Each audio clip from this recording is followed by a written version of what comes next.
Charles II was King of England, Scotland and Ireland between 1660 and 1685. The years of his reign were known as the Restoration period, one in which Britain celebrated a loosening of morals and a period of major economic growth. None celebrated more than the king. He loved wine, theatre, and taking on various mistresses. Join me as we look at the lives of his lovers and his many illegitimate children.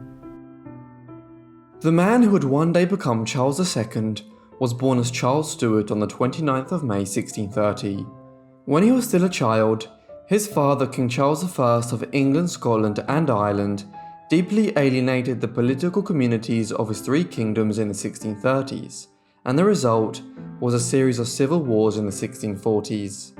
At the end of these, Charles was executed by the English Parliament in 1649, and his son fled to the continent, where he lived between France and the Dutch Republic during the 1650s. It was while in exile that young Charles began to take on many lovers and began his reputation as a serial philanderer. Also, it was at this early stage in his life that he had his first children. During his years in exile, Charles had three notable mistresses.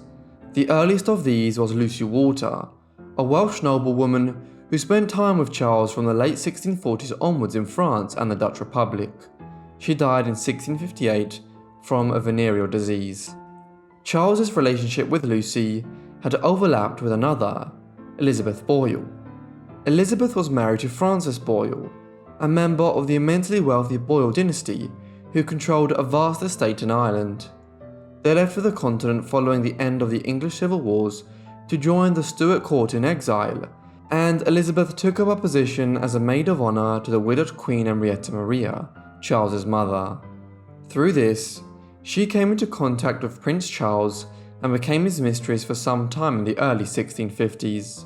Though this relationship had ended badly, by the 1660s, Charles showed his favour to her many years later by elevating Elizabeth's husband to the title of Viscount Shannon in Ireland after the Restoration. Finally, in the late 1650s, Charles was romantically involved with Catherine Pegg, the daughter of Thomas Pegg, a leading member of the gentry in Derbyshire, who had been exiled from England following the execution of Charles I. Their affair would have appeared to have ended in 1660, as she remained in the Low Countries for several years after Charles headed for England to become king. The details of much of her later life are quite obscure. However, in 1660, as a series of crises gripped England, supporters of the monarchy reached out to Charles in exile and offered to facilitate the restoration of the House of Stuart to the throne of England if he promised to guarantee a wide range of religious and political freedoms across the three kingdoms. Charles agreed and returned to England, where he became king in 1660. Charles's accession asking in 1660 corresponded with the commencement of his most significant relationship. This was with Barbara Palmer, née Villiers, a member of the Villiers political faction which had once been immensely powerful across the three kingdoms during King Charles I's reign. She became his mistress in 1660 after he returned to England. They would have an on-again, off-again relationship for much of the next 15 years, during which time Barbara bore at least 5 of Charles's children, and possibly a 6th, though he always disputed the parentage of this last child. Like Elizabeth Boyle, Barbara was already married when she became Charles's mistress. She was the most infamous of Charles's many mistresses, and her influence at court was such that she was referred to as the uncrowned queen.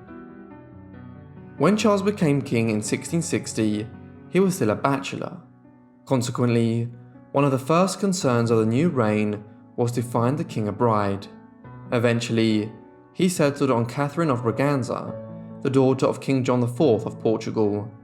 They were wed on the 21st of May 1662. However, problems soon arose following Charles and Catherine's marriage. Firstly, Catherine was unpopular in England on account of her Catholicism, and more significantly, she could not produce an heir. Despite falling pregnant on at least 3 occasions in the 1660s, she suffered miscarriages in each instance. She and Charles would never have any children, and so the king was left without a legitimate heir. Once it became evident in the 1660s that Queen Catherine could not conceive, the king entered into a string of relationships with several mistresses, several of whom he sired children with. Many of these were actresses, which Charles had met owing to his love of the theatre. The first of these was Mary Mole Davies, an illegitimate child of the Earl of Berkshire, who had become an actress at the Duke's Theatre Company in London. She and Charles had an affair between 1667 and early 1669. Shortly afterwards, he became involved with Eleanor Nell Gwynn, another noted London theatre actress, but one who was also rumoured to have worked as a prostitute for some time. Nell was notorious amongst court and London gossips as a result, but she had the distinction of not having imposed too much on Charles for money. Nevertheless, she became extremely wealthy in a Restoration-era version of a rags to riches tale. She died young though, following a stroke in 1687, when she was just 37 years of age. The 1670s were notable for Charles's relationships with several foreign women as his government became involved in diplomatic negotiations with France and several other countries during a period of regular warfare. The most notable of these was Louise de Querouaille, a French noblewoman whom Charles met while visiting France on diplomatic negotiations in 1670. Although her relationship with Charles was only at its most intense in the early 1670s, she later settled in England and became a prominent patron of the arts and sciences. Louise was soon replaced by Hortense Mancini, an Italian-born noblewoman who was a niece of Cardinal Mazarin, the chief minister of King Louis XIV of France. She arrived to England in 1675 to visit her niece, Mary of Modena, who had married Charles's brother. She soon struck up a relationship with the king, whom she knew from his exile on the continent in the 1650s. Hortense subsequently became dubbed as the Italian whore by the court on account of her multiple simultaneous affairs with other aristocrats in England. This promiscuity eventually led to her falling out of favour with Charles, though she remained in England and established a notable literary salon, which was curiously attended by several of Charles's other mistresses in the late 1670s and early 1680s. These were just the more prominent of Charles's mistresses. There were at least 14 confirmed mistresses who found their way into his affections for many months or even years.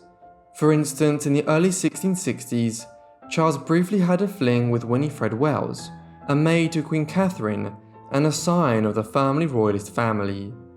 Beyond these, there were further rumours of affairs and brief relationships with young women of the court, such as Elizabeth Hamilton, the future Countess of Gramont, and a member of the prominent Irish noble lineage. When one takes all of this into account, and the possibility that Charles probably had many liaisons with the other actresses of the time, it really is impossible to say for certain how many mistresses he had during his lifetime. So, who were Charles's children, and what sort of lives did all these illegitimate children of the king have? The eldest was James Scott. In his youth, he was given the surname Crofts, as the governor of his household during these early years was Lord Crofts. However, he later took Scott following his marriage. Illegitimate children of the monarch could not take the Stuart surname of the royal family, as this would confer legitimacy on them and cause inheritance disputes. James was born in April 1649 when Charles was not yet 20 years of age. His mother was Lucy Walter, and he was born in Rotterdam in the Dutch Republic. Following Charles's restoration as King of England, Scotland and Ireland in 1660, James was brought from the Low Countries to Britain. In 1663, he was granted a string of noble titles by his father, the most senior being the title of Duke of Monmouth, and also those of the Earl of Doncaster and Lord Tynedale. Just a few months later, when he had reached his 14th birthday, he was married to Anne Scott, and the pair were granted the titles of Duke and Duchess of Buccleuch. Scott soon engaged in a military career. By the time he was 16, he was serving in the English fleet during the Second Anglo-Dutch War, which resulted in Britain acquiring the Dutch colonies in North America, including New York and New Jersey. He subsequently became a senior member of the Royal Guard in the late 1660s, but it was during the Third Anglo-Dutch War between 1672 and 1674 that he came into his own, playing a leading role in the siege of the city of Maastricht in the Dutch Republic, and earning a reputation as one of England's finest soldiers. Thereafter, he was one of the most senior military commanders in Britain, but as his popularity soared in England in the late 1670s, concerns arose that he would try to succeed his father as king one day, despite his illegitimacy. Therefore, he ended up in exile on the continent throughout the first half of the 1680s. As you will see, he did indeed attempt to claim the throne when his father died some years later. About a year after the birth of James Scott, Charles's second confirmed illegitimate child arrived into the world. This was a daughter called Charlotte, who resulted from the future king's affair with Elizabeth Boyle. Later in her life, Charlotte became known as Charlotte Paston and the Countess of Yarmouth, following her marriage in 1672 to William Paston, 2nd Earl of Yarmouth. Charles acknowledged Charlotte as his daughter, provided for her during her early years, and indeed showed considerable royal favour to the Paston family during Charlotte's marriage to the Earl. She died young in 1684, though not before she had 5 children herself. Charles had 2 children by Catherine Pegg, his mistress in the late 1650s, while still in exile on the continent. These were given the surname Fitzcharles, meaning son of Charles. The first child was Charles Fitzcharles, who was born in 1657, the first of 4 illegitimate sons which would be named Charles, all by different women. In 1675, when he reached his 18th year, his father elevated him to the peerage as 1st Earl of Plymouth and Lord Dartmouth. Like his elder half-brother James Scott, he joined the military. In 1680, when he was just 22 or 23, he was dispatched to North Africa to aid in the defense of the city of Tangiers, which the Sultan of Morocco had laid siege to. His regiment ultimately failed in the mission, and the British presence in Morocco collapsed in the early 1680s, but Fitzcharles never lived to see this. He died in North Africa on the 17th of October 1680 after contracting dysentery. Charles's second child by Catherine Pegg was a girl called Catherine. Almost nothing is known about her, and the facts of her life are highly contested. We know she was born in 1658, a year after her brother, and that's it. Because of this, some historians believe that she died in infancy or childhood. Yet another account suggests she became a Benedictine nun at Dunkirk Abbey in northern France, where she had the name Sister Ophelia. The Sister Ophelia only died there in 1759, so if this nun was Catherine Fitzcharles, she lived to be 101. Shortly after his relationship with Catherine Pegg, Charles entered into the most prominent tryst of his life. This was with Barbara Palmer, and it began around the time of his restoration as King Charles II. Over the next 12 years, Charles is believed to have had 6 children with Palmer. Each of these children was given the surname Fitzroy, meaning son of the king. The first of the Fitzroys born to King Charles and Barbara Palmer was a girl named Anne in 1661. Perhaps the most eventful episode in her life occurred in 1674, when she was just 13 years old, when she eloped with Thomas Leonard, 15th Lord Dacre, and married him. They had several children together, and she lived down to the early 1720s. The second of the Fitzroys was a son, once again called Charles after his father. He was born on the 18th of June 1662. Because his mother had married Roger Palmer, the Earl of Castlemaine, and Lord Limerick in the Irish peerage back in 1659, Charles was referred to as Lord Limerick throughout his youth, despite the fact that Roger Palmer was not his biological father. Roger tolerated his wife's lengthy affair with Charles II, both because he had no option when the king was involved, and also because his wife's relationship with the monarch gave the Palmers extensive access to royal patronage and favour. When Charles Fitzroy was just 8 years old, he was betrothed to Mary Wood, the heiress of Sir Henry Wood. In 1675, when barely entering his teenage years, the king granted him the title of Duke of Southampton, but when his mother died in 1701, he acquired the more senior title of Duke of Cleveland. His first marriage ended in tragedy, as Mary Wood died shortly after they were finally wed in 1679 from smallpox. However, He remarried in 1692 to Anne Pulteney, with whom he had a large family. Charles Fitzroy lived to be nearly 70 and died in 1730. The third of King Charles and Barbara Palmer's children was Henry Fitzroy, born in September 1663. He entered the military in the late 1670s and became a notable commander, while also being given the title Duke of Grafton in 1675. This came with estates in Ireland and England. When a civil war broke out in Britain in the late 1680s, he sided with the eventual victor in it, King William III, but never lived to enjoy the benefits which no doubt would have come from becoming a strong supporter of the victorious party, as he was killed in a military engagement outside the city of Cork in 1690. The fourth Fitzroy child was Charlotte, born in September 1664. Charlotte was betrothed to Sir Edward Lee when she was just 8 years old, and they were married in February 1677, when she was still only 13. Between the late 1670s and 1706, she became pregnant on at least 18 occasions. However, at least 7 of these children died in infancy or childhood. A noted beauty of the court throughout her life, Charlotte lived to be 53 and died in 1718. Charlotte was also quickly followed by the fifth child of Charles's sustained liaison with Barbara Palmer. This was a son named George, who came into the world in December 1665. He was the 9th illegitimate child of Charles's, though we can be sure of his paternity, though as we will see shortly, there may have been others born prior to this, which he did not acknowledge. In 1674, Charles ennobled George as Earl of Northumberland, and he was subsequently made a Duke in 1683.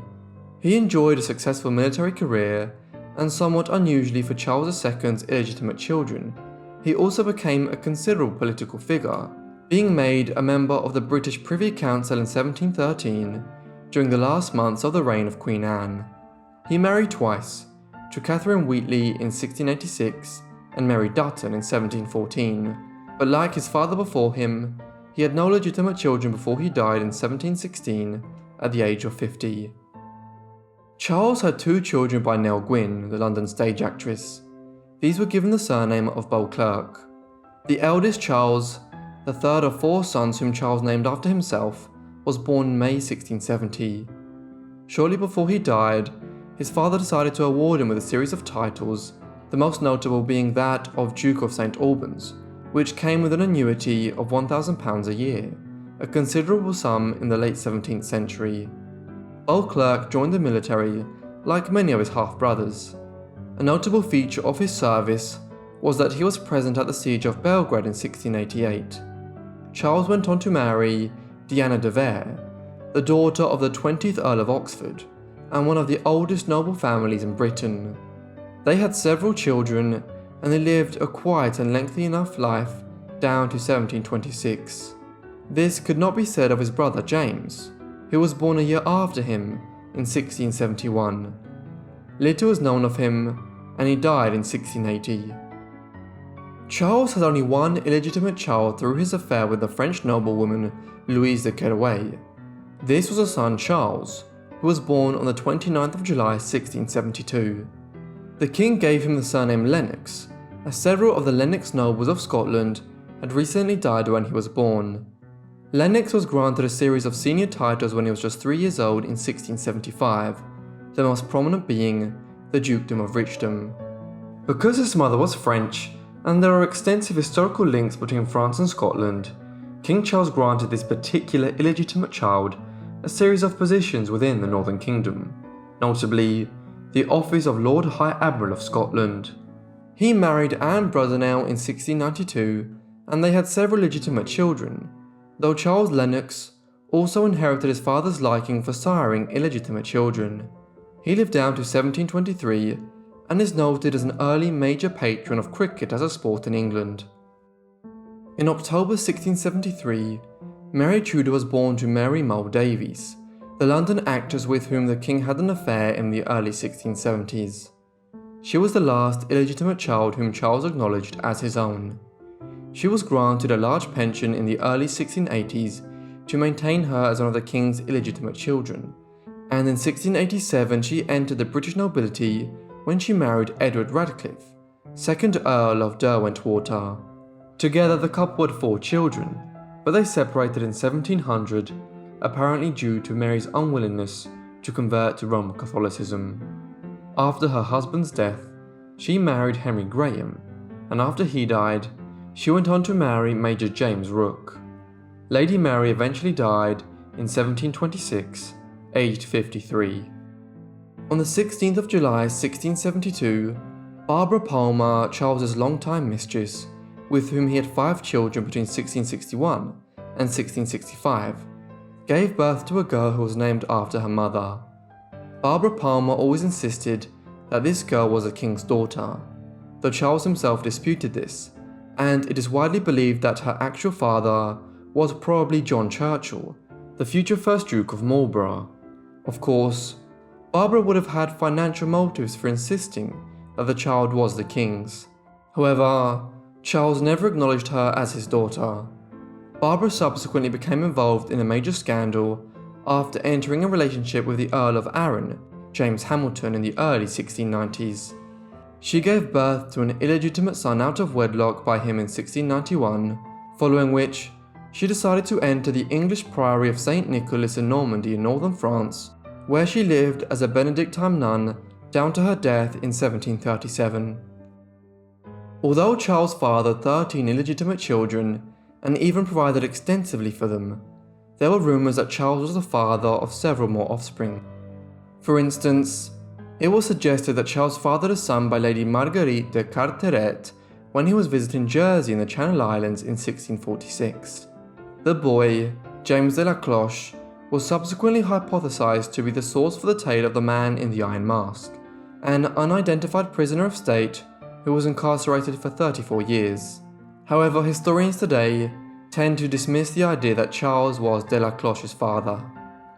Evidence for another potential child is found in the celebrated diary of Samuel Pepys. He reported that in February 1663, rumours were circling in London that the King's mistress, Winifred Wells, had given birth to a child on New Year's Eve in 1662. It was widely believed that Charles was the father, and that he had given Wells a large pension of £2,000 to provide for the child. Though, it is strange that Charles never acknowledged this child, so perhaps the child in question died in infancy. Whatever the truth of his unacknowledged children, Charles's love life had become such an object of rumour and speculation by the 1660s that it is difficult to disentangle who might have been his children and who definitely weren't. Historians have used diaries and other sources from the time to indicate that Charles may have been the father of between 19 and 21 children, but again, it's impossible to be sure of an exact number. Charles II died in 1685. This created a major political issue as his children were not born in wedlock, and so none of them could legally succeed him.